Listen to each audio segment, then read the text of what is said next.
I have here my trusty Fujica STX-1, and it's an entry-level 35mm SLR that was made in the late 1970s, early 1980s.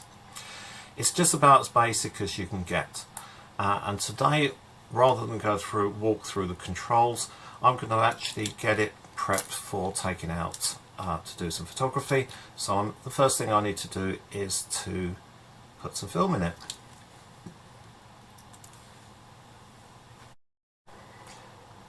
To open the back of the camera, I pull the film rewind knob here up, and the back simply pops open, and we can see that the film goes in this side and is fed over to this side.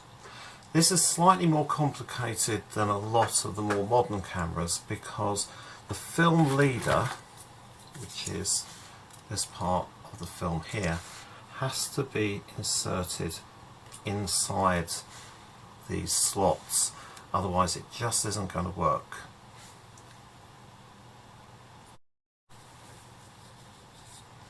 So the first thing I'm going to do with this is actually insert the front of the film leader into these sprockets here, and I'm going to drag the whole of the film across very gently and drop it into the aperture there. This has to go back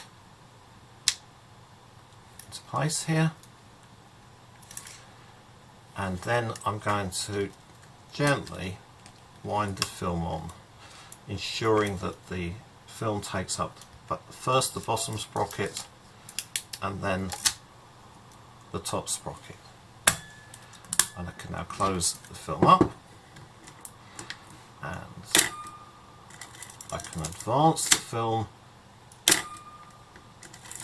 to the frame that's marked, well, it would be marked 1, but actually it's marked dot on here, but the first frame that's actually silver rather than red.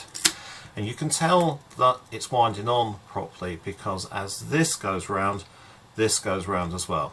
So the rewind knob gives me an indication that the film is winding on properly.